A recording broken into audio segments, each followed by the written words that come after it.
qui est le plus important, c'est l'exigence qu'on va y mettre à l'intérieur des situations. L'exigence dans la réalisation et dans l'intensité qu'on va pouvoir mettre dans les déplacements.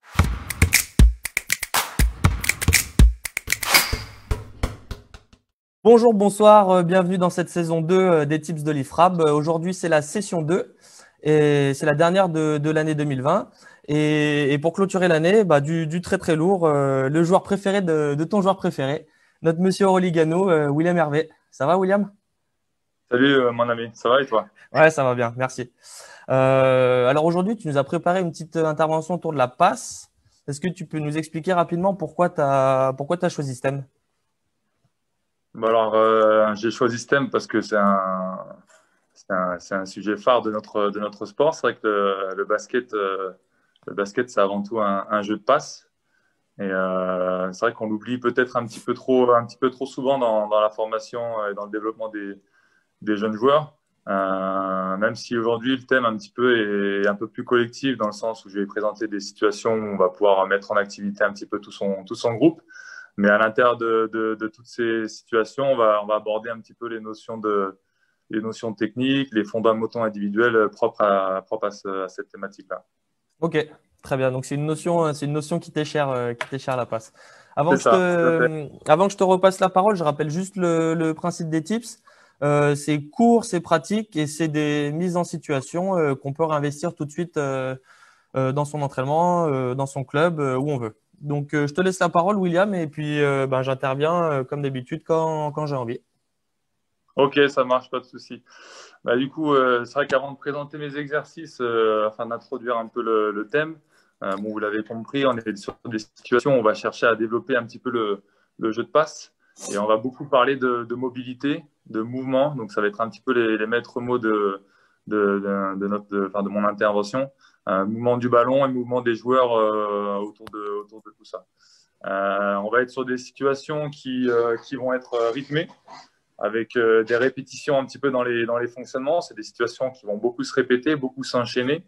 Et donc, l'objectif, c'est d'aller rechercher un petit peu de manière perpétuelle de la vitesse. L'idéal pour moi, c'est des situations qu'on peut mettre en échauffement, mais sur des temps assez courts parce que c'est très répétitif, comme je l'ai dit, sur des situations un petit peu de voilà, 10-15 minutes. Alors moi, j'aime bien les mettre en fin d'échauffement, après avoir travaillé un petit peu techniquement au préalable, en fin d'échauffement, qui peut amener derrière des situations de pré-collectif ou de collectif. Ouais, c'est ce que j'allais te Donc, demander, William, si tu les mets en fin d'échauffement parce que ça demande déjà ça sollicite déjà sur de la vitesse, sur de la mobilité. Tu peux pas, c'est pas quelque chose que tu peux faire tout de suite en entrée d'échauffement. on peut le faire, mais après, par rapport aux objectifs qui vont être recherchés, c'est pas le plus pertinent. Comme je l'ai dit, on va être sur de la vitesse, donc on va chercher vraiment des efforts à haute intensité, réaliser les gestes techniques à haute intensité. C'est dans ce cadre-là que ça va être intéressant de réaliser tout ça. Donc, c'est des situations où on peut mettre en activité tout son groupe. C'est des situations sur demi-terrain, donc on peut facilement découper en fonction du nombre de joueurs que vous avez à l'entraînement. On peut scinder un peu les groupes et c'est des situations qui permettent d'entraîner et de mettre en activité un nombre de joueurs assez important. Donc c'est plutôt intéressant avec très peu de matériel. Il suffit d'avoir quelques ballons sous le bras pour pouvoir fonctionner. Donc c'est intéressant. Dans les situations que j'ai proposées, enfin, la plupart d'entre elles, elles vont être, on va essayer de les contextualiser, de les recentrer un petit peu par rapport à ce qu'on va retrouver dans le jeu sur des notions de spacing, d'enchaînement d'actions. Donc voilà. Et puis, afin de boucler un petit peu la présentation, c'est vrai que, outre la situation qui est proposée, ce qui est le plus important, c'est l'exigence qu'on va y mettre à l'intérieur des situations. L'exigence dans la réalisation et dans l'intensité qu'on va pouvoir mettre dans les déplacements et dans la réalisation du geste, comme je l'ai parlé, être hyper exigeant sur tout ce qui va toucher aux fondamentaux individuels à l'intérieur de ces situations-là.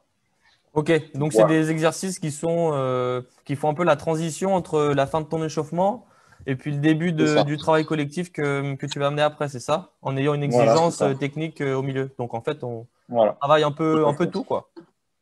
Ouais, c'est ça. On va essayer de, même si l'objectif il est défini avant en amont, on va essayer de développer le jeu de passe. Donc, on va proposer des situations où les joueurs vont forcément rentrer en relation. Il va y avoir beaucoup de situations où ils vont se passer la balle.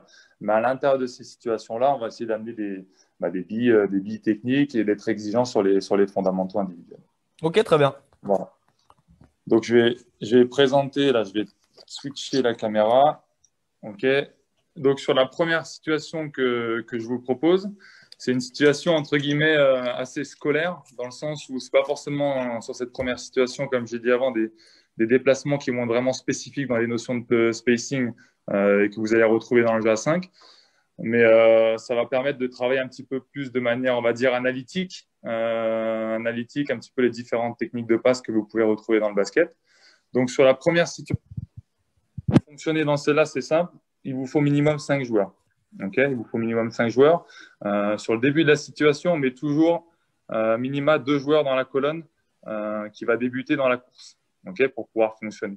Donc, le joueur de cette colonne-là, il va se déplacer en direction du demi-cercle en tête de raquette pour recevoir la balle de ce joueur ici.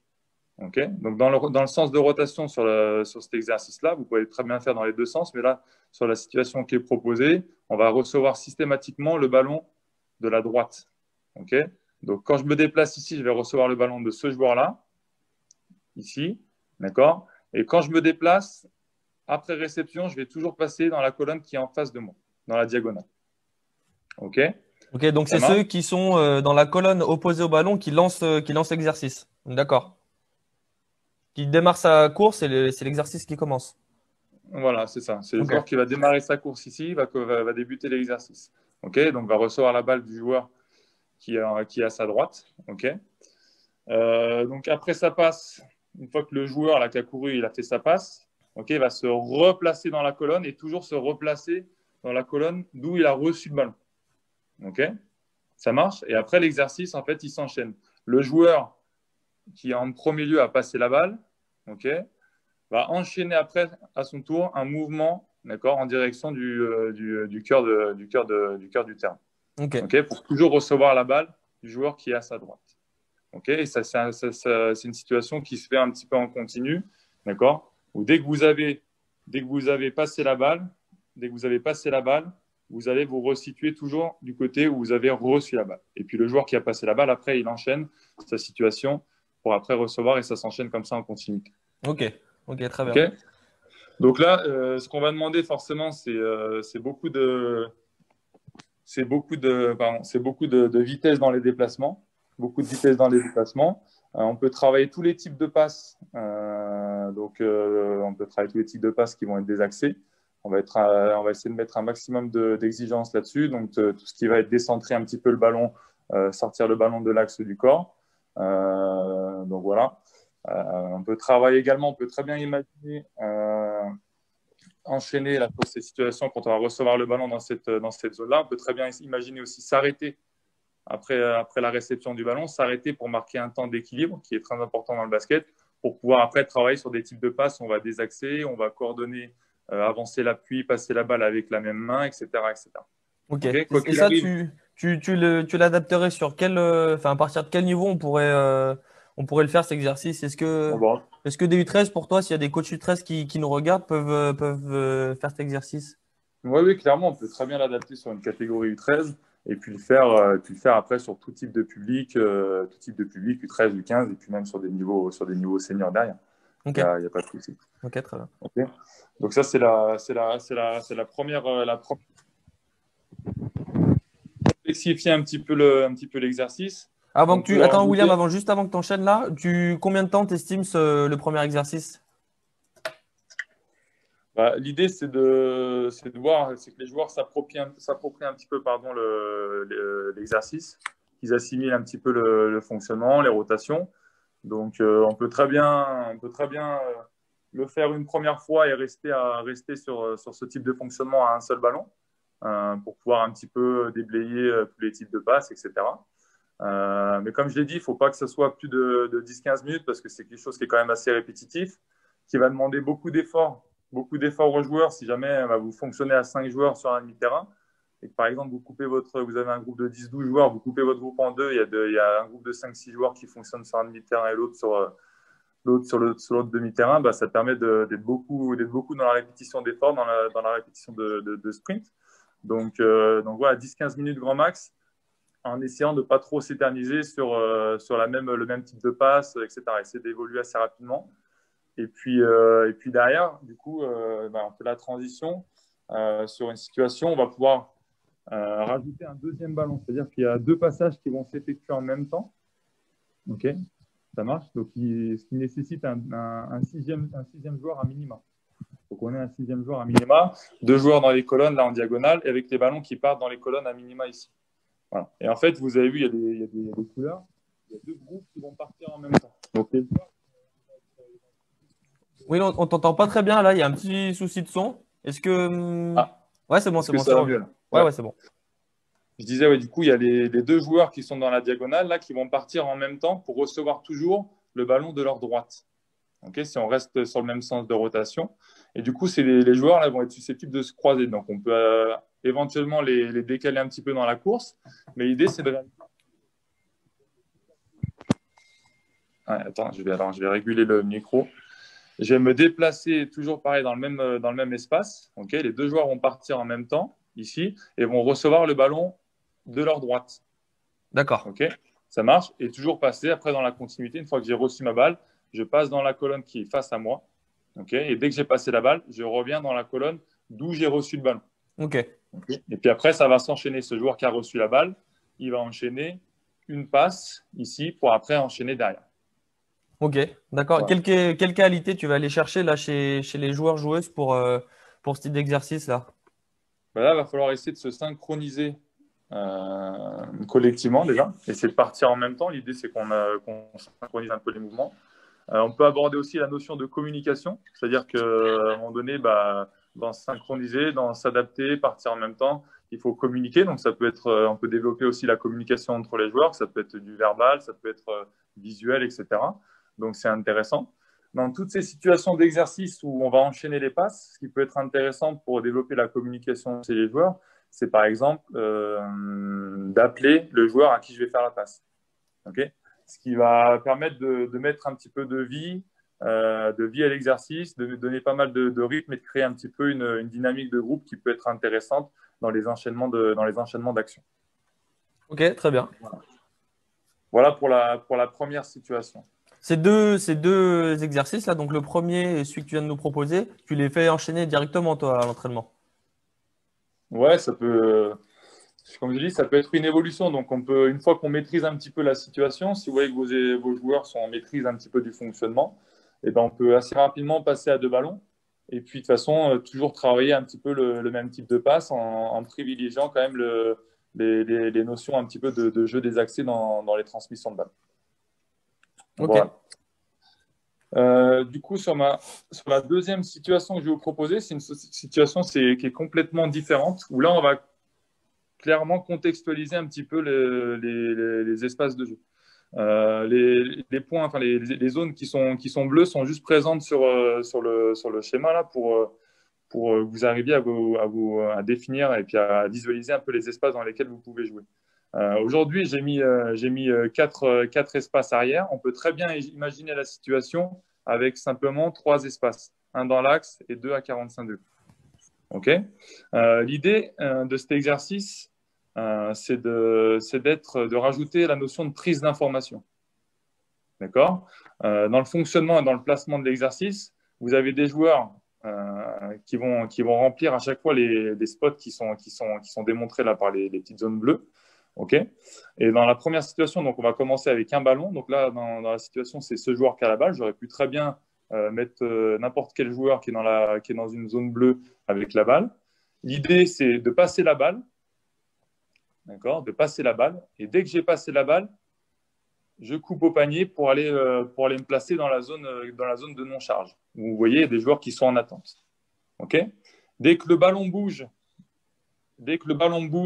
et qu'il y a un spot de jeu qui est libéré par le passeur, un joueur de la maison là, qui est dans la zone de non-charge doit le remplacer afin qu'il y ait toujours quelqu'un dans les spots de jeu. OK, Ok. ça marche. Et en fait, les passes, elles vont s'enchaîner. C'est-à-dire que lui, sur la réception, il va pouvoir enchaîner une passe. Et dès qu'il a passé sa balle, il coupe au panier. D'accord. Il D'accord? passe automatiquement dans le poste bas. Non, pas forcément. On peut aussi bien travailler, donc là, sur le schéma, on peut travailler les relations extérieures-extérieures. OK? On peut travailler les relations, comme tu l'as dit, extérieures-intérieures. D'accord? On peut travailler ces relations-là. Donc, quand je passe dans le jeu intérieur, je coupe au panier et un joueur qui me remplace. D'accord? Et on peut travailler les relations intérieures-extérieures. Okay, D'accord. donc après, Ok. j'ai schématisé, là, vous voyez sur les schémas, j'ai fait qu'une solution de passe, mais évidemment qu'il existe plusieurs solutions de passe. Par D'accord. Il n'y a exemple, pas un circuit qui est figé. C'est les non, joueurs ou les joueuses qui décident de où est-ce qu'ils envoient la balle. rien n'est figé. D'accord? Là, sur la D'accord. situation, ce joueur passe ici. D'accord? Il aurait pu très bien passer à ce joueur-là, ou voire même transférer la balle à ce joueur là-bas. OK? Après, évidemment, il y a quelques règles à mettre en place. Si ce joueur-là, avec la balle, veut rentrer en relation avec ce joueur-là, joueur intérieur, c'est impossible qu'elle se fasse par ce canot-là. D'accord? On va donner comme principe que pour rentrer la balle dans le jeu intérieur, il faut absolument que la balle elle arrive à 45 degrés pour pouvoir la rentrer dedans. D'accord. On n'a pas le droit de faire n'importe quoi non plus. Voilà, c'est ça. Ok. Tout comme dans les relations, quand la balle est sur le poste bas, ce joueur-là, bon là, il transfère la balle. Ok, en l'occurrence, il aurait pu très bien passer la balle aux trois autres joueurs extérieurs. Par contre, on va donner la règle qu'il ne peut pas passer la balle intérieur-intérieur. Cette passe, elle ne va pas exister en plus en restant statique. Ok, c'est un exercice où il n'y a pas de dribble. C'est un exercice où il n'y a pas de dribble. L'idée, c'est d'enchaîner systématiquement. Ok, quand il y a un joueur qui passe la balle et qui libère sa zone d'action, un autre joueur qui est dans la zone ici en attente doit prendre sa place. Et il y a rien qui est défini, c'est-à-dire qu'il n'y a pas de joueur, on n'est pas en file indienne, d'accord? C'est pas chacun son tour. L'idée, c'est de prendre les infos rapidement. Les joueurs qui sont ici, ils doivent être acteurs du jeu. Et dès qu'il y a un spot, c'est le prendre. Après, forcément, ça va demander un petit peu de communication. Il ne faut pas qu'il y ait deux joueurs qui se retrouvent sur le même espace. Donc voilà. Ok. Et donc là, donc là, c'est la même chose. L'idée, c'est de travailler sur des styles de passe, des techniques de passe autour du jeu des accès. D'accord? Donc, quand je vais rentrer en relation ici, je vais essayer de travailler sur une passe des accès, par exemple, main gauche. Ok? Quand je vais rentrer en relation avec le joueur intérieur, je vais travailler sur des types de passes. Je peux travailler sur feinter, passer la balle en bas sur une passe à terre, en décalant l'appui, etc., etc. Ok? Dans Ok, tous très les bien. types de passes, qu'on va travailler, en fait, l'idée générale, c'est de jamais ramener la balle poitrine, de jamais ramener la balle dans l'axe du corps.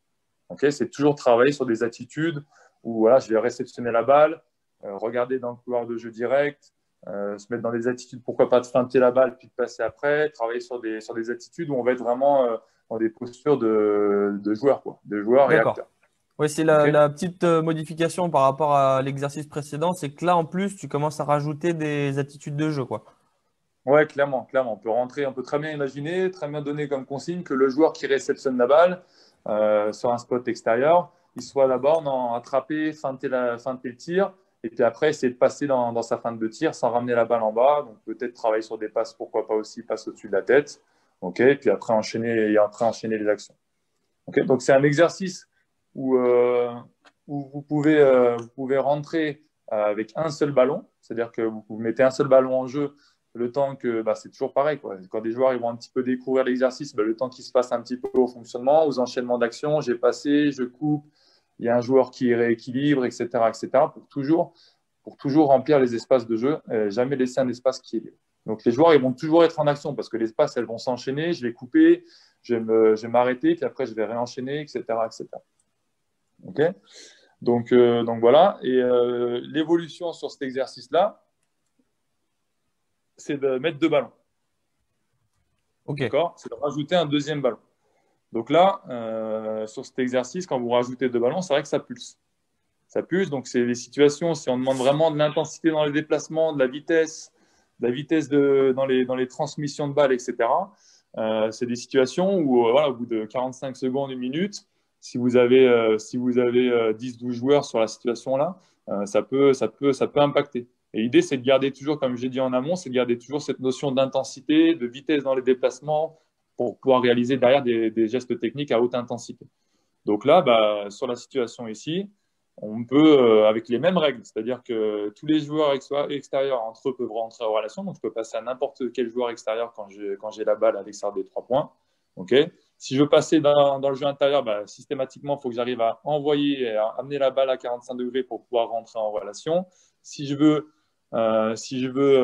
passer la balle intérieur-intérieur, c'est impossible. Donc, je dois ressortir le ballon sur un joueur extérieur pour que la balle elle continue de naviguer. Ok, très bien. Et juste un petit point, rassure-moi, là je vois 6 points bleus sur le terrain. Tu expliques à tes joueurs avant quand même que le basket ça se joue à 5, on est d'accord, hein? Oui, oui, bien sûr. Ah, Bien sûr, bien sûr. Après, je vous ai dit, c'est dans le fonctionnement, ça dépend aussi après du nombre de joueurs que vous avez à disposition. Par exemple, là, j'ai 10-12 joueurs, par exemple. Si j'en ai un peu moins, bah, peut-être que je vais enlever un spot de jeu. ok, Peut-être que parce que je vais... moins tu auras de joueurs, plus le temps de repos sera diminué en fait. Ça se trouve, ils vont aller Voilà, mettre c'est le ça. pied dans la zone de non-charge en bas pour Ouais, aller remplir un autre poste. c'est ça. Donc, on peut enlever, comme je l'ai dit, on peut très bien imaginer enlever un spot de jeu extérieur. Par contre, l'idée, c'est toujours de garder ces 2 spots de jeu intérieurs pour pouvoir se donner la possibilité de rentrer la balle dans le jeu intérieur des 2 côtés. D'accord, ok. OK? Ok, très bien. Donc, voilà. Donc, et puis au même titre que l'exercice précédent, c'est un exercice où voilà, donc on rajoute de la prise d'information, on doit rentrer en relation avec les autres. Donc, quand il y a un ballon, ça va, vu qu'il y a un seul ballon, il y a entre guillemets une seule prise d'information à avoir. Donc, on sait où est la balle. Par contre, quand il y en a deux, bah, on peut se retrouver dans une situation où deux mêmes joueurs veulent passer la balle à un joueur. Et du coup, voilà, faut développer un petit peu ces notions de communication, appeler la balle, ça peut être par le regard, ça peut être avec la main, ça peut être dans la communication. On peut très bien imaginer aussi partir du principe que quand je passe la balle à un joueur, bah, je l'appelle, je crie son nom. Ça rajoute toujours, c'est des situations, c'est des notions qui rajoutent toujours du dynamisme à vos situations et à vos exercices. Ok, très bien. Ça me plaît bien. Tu travailles plein de choses. Ça paraît on dirait comme ça des exercices de simple, assez basiques, mais finalement tu peux travailler plein de choses, plein de choses pendant ces exercices-là. Donc c'est top. Ouais, c'est vraiment une situation que j'apprécie, qu'on a déjà mis en place sur le pôle, par exemple, et qu'on peut vraiment réaliser, comme l'exercice d'avant, on peut vraiment réaliser sur en fait toutes les catégories à partir de U13, quoi. Même sur D'accord. des niveaux seniors, sur des temps courts, comme j'ai dit. Alors, faut pas que ce soit trop long, faut pas que vous le fassiez peut-être des semaines sur des niveaux seniors, mais en tout cas, c'est des situations qu'on peut revoir ponctuellement dans votre année, qui sont toujours intéressantes de mettre en place. Ok, très bien. Pareil, là, le temps de réalisation, c'est quoi? C'est 10-15 minutes, pareil, le temps qui se Ouais, passe après de c'est mettre ça. un deuxième ballon? C'est ça, ouais. 10-15 Ok, minutes et assez rapidement rentrer dans 2 ballons, quoi. ok. Rentrer avec 2 ballons, voilà, une fois qu'ils ont pris un peu le truc, 2 ballons assez rapidement et puis ça s'enchaîne. Parfait. On Voilà. passe à la troisième situation? Ouais. Alors la troisième situation, une autre situation qui va être différente dans les objectifs, ok. On va travailler un petit peu tout ce qui va être les relations de passe après un drive. Okay. L'idée, c'est de travailler un petit peu sur cette notion d'agressivité au cercle dans le dribble, ressortir le ballon, okay, et travailler sur des situations où on va jouer sur des extra passes avant de réattaquer en dribble. Okay. Ça va être une situation qui va s'enchaîner aussi en continuité. La finalité, c'est pas un tir. C'est-à-dire que c'est comme les 2 situations précédentes, on n'est que dans le jeu de passe. Il y a pas de frein, il y a pas de frein au niveau du tir en course ou du tir extérieur, peu importe. Donc, c'est des situations qui sont répétitives. Donc, là aussi, des situations où on va essayer de timer un petit peu les séquences pour que ça dure pas plus que 10-15 minutes. D'accord. Donc, la situation de départ, c'est pareil. C'est une situation où vous pouvez très bien scinder votre groupe de travail en deux. Okay. Là, par exemple, pour ce demi-terrain, j'ai mis 5 joueurs parce qu'il faut 5 joueurs minimum pour pouvoir fonctionner. Après, vous pouvez très bien être 7, 8, 9, 10. Quand vous commencez à être un nombre trop important, bah, vous scindez votre groupe en deux et puis vous faites la même chose sur les 2 demi-terrains. Okay. Donc, on part d'une attaque en dribble. Ici, le joueur va attaquer sur la ligne de fond. Okay. Et le joueur qui va être sur ce spot ici, d'accord, va ouvrir un angle de passe. D'accord. Donc, il D'accord. va bouger. Donc, il va être en mouvement. Il n'est pas statique. Donc le joueur D'accord. qui reçoit la passe, là, Will, il est dans l'aile un peu plus haut et après Il a, il descend dans le ouais. corner, c'est ça? Ouais, il est au niveau de la pointe, là, ici. Ok. Et sur l'attaque en dribble, il va descendre dans le corner, ouvrir un manque de passe. OK? Ça marche? Quand ce joueur-là a passé la balle, dans les rotations, quand j'ai passé la balle, je vais dans la colonne où j'ai passé la balle. OK? Ça marche? Sur réception, ce joueur-là, il va être dans la recherche de l'extra passe. Donc, ça veut dire que le joueur qui était ici au préalable en attente, OK? C'est pareil, hein, les zones bleues, je vous les ai mises, c'est pour définir un petit peu les spots de jeu, mais vous n'êtes pas obligé de mettre de cône ou quoi que ce soit, on peut très bien travailler sans matériel. Ce joueur-là qui a reçu la balle, il doit jouer sur une extra passe avec le joueur qui va apporter son soutien. Donc lui, sur la réception de balle, il faut qu'ici, il y ait une notion de déplacement, se déplacer pour pouvoir donner une solution dans l'extra passe. OK? Et sur la réception, d'accord? Sur la réception, on va pouvoir réenchaîner la même chose de l'autre côté. D'accord? Ok. Donc on est passe, extra passe. OK? Ça marche. Ce joueur-là, quand il a fait sa passe, il remonte et il remplit sa colonne. Toujours pareil, avec la même règle, je remplis la colonne où j'ai fait la passe. D'accord? Et ce jour-là, après réception, eh ben, il peut réenchaîner pareil, de l'autre côté. Attaquant dribble, d'accord? Sur la ligne de fond, Ok, d'accord? il attaque en dribble uniquement la ligne de fond, là, on est d'accord. Après, voilà, on peut très bien imaginer attaquer dans un premier temps dribble sur la ligne de fond, puis après évoluer en disant on travaille sur des situations où on drive dans l'axe. OK? Ça marche. Et puis après, la dernière évolution, c'est l'essai libre. L'essai libre où le joueur sur la réception, il peut aussi bien attaquer dans l'axe que sur la ligne de fond. OK? D'accord. Après, ça va être à celui qui reçoit la passe d'ouvrir l'angle de passe au bon endroit, c'est ça? Voilà. Donc là, par exemple, sur le drive ligne de fond, OK, ce joueur-là, il va avoir deux possibilités. Soit, pareil, il va descendre dans le coin à 0 degré, d'accord, pour ouvrir un angle de passe. OK, dans ce cas-là, bah, ce joueur-là, ça va être pareil dans l'évolution, dans la continuité. Sur la réception de balle, il va se déplacer un petit peu pour donner un soutien. OK. Soit il décide de remonter. D'accord. Bien souvent, quand on attaque dans l'axe, défenseur, il est relativement bas dans l'aide défensive. Donc, il va remonter pour agrandir la distance entre lui et son défenseur. Et dans ce cas-là, lui, il va plutôt être dans une posture où il va attendre la balle. C'est-à-dire qu'il ne va pas se déplacer vers lui, sinon ça réduirait un petit peu les espaces de jeu. OK. Il va attendre la balle. Et donc, pareil, drive. Après son drive, passer la balle et jouer sur une extra passe. Et Ok. ce joueur-là, après, il enchaîne. Soit drive sur la baseline, soit drive dans l'axe. Ok. OK? Ça marche. Et en continuité, derrière, bah, on enchaîne, ouverture d'angle de passe, etc., etc. OK? Ok, très bien.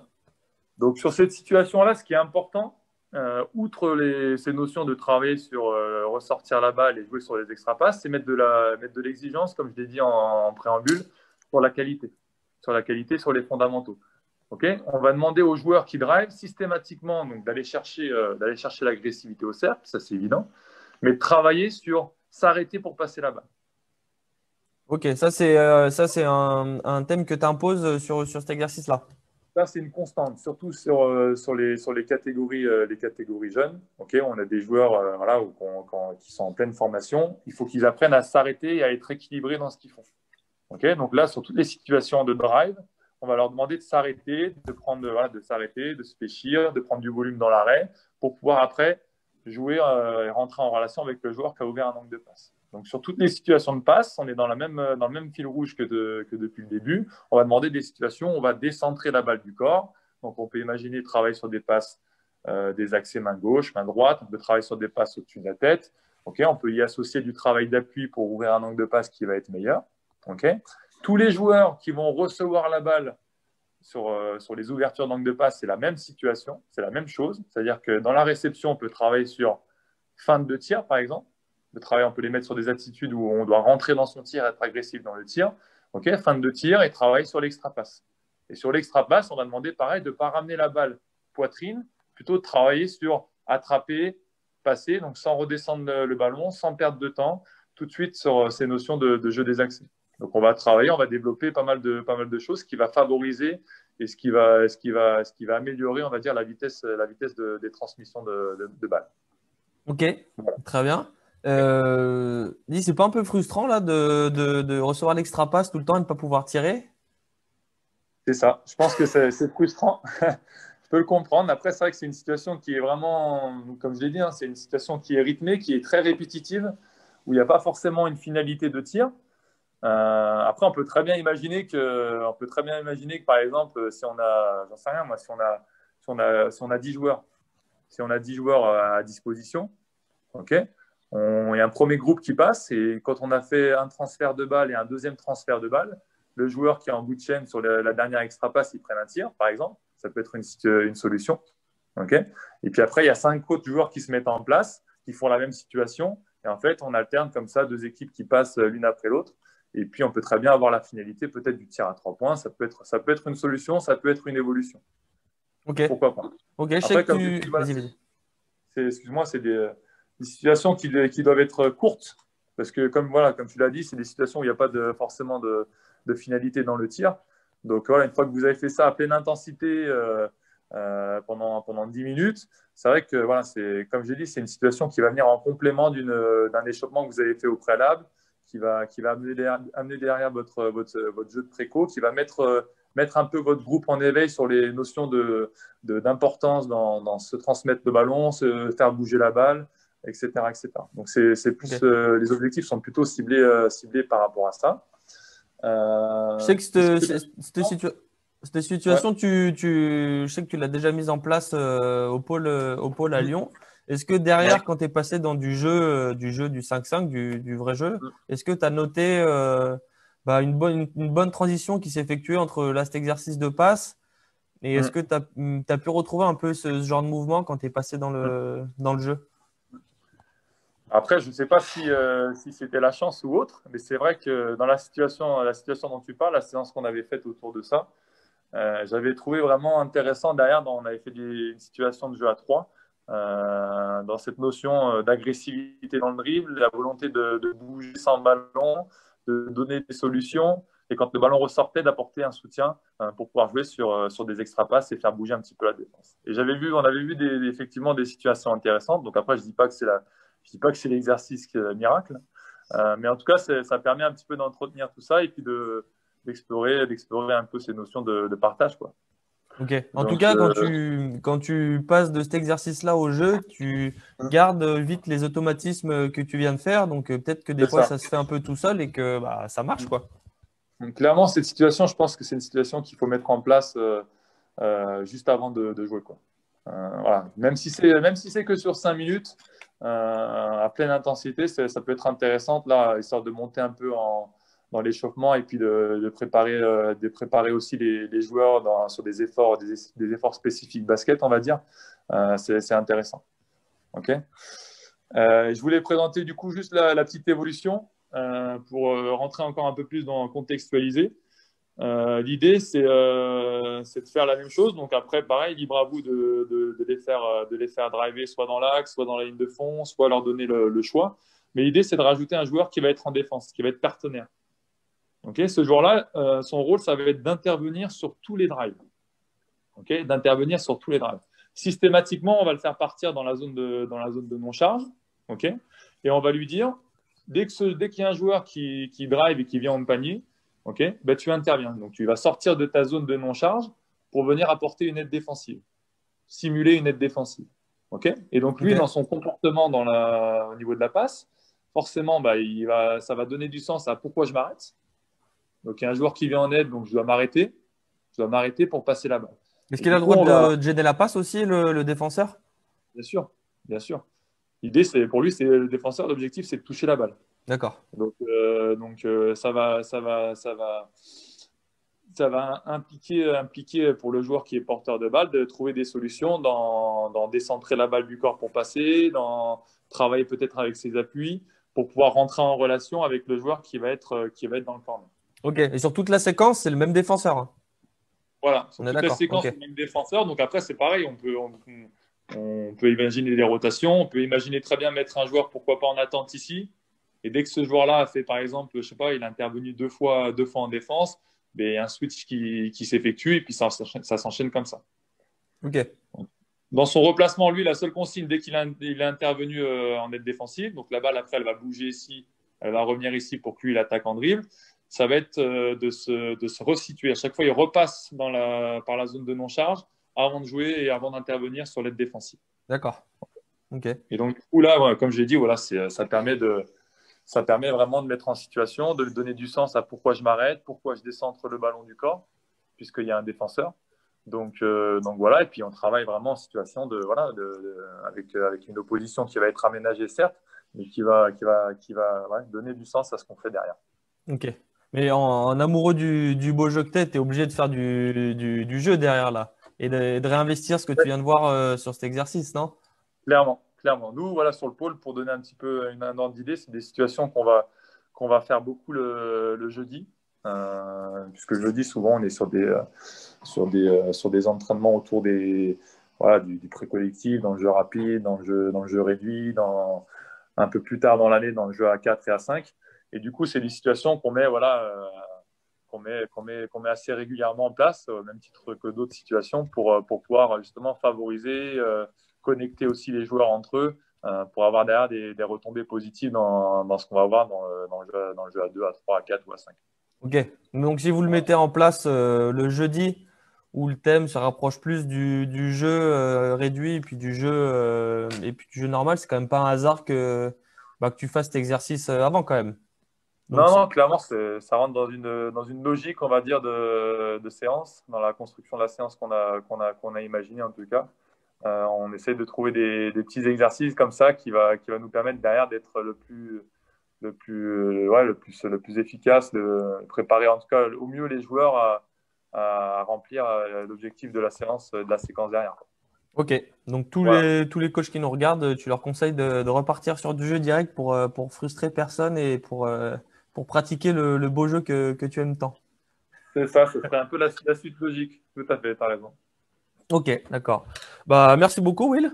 C'était top. Un peu de passe, ça fait plaisir, un peu d'altruisme. Dans C'est ce monde ça, individualiste, ça fait du bien. ça fait pas de mal. Euh, merci beaucoup, Will. Est-ce que tu veux rajouter un dernier mot ou on se quitte sur ça? Non, bah, merci à toi, merci à tous ceux qui nous écoutent. J'espère que tout le monde va bien, que tout le monde est en bonne santé, et puis en espérant qu'on puisse assez rapidement retrouver, on va dire, le cours de notre activité le plus normal possible.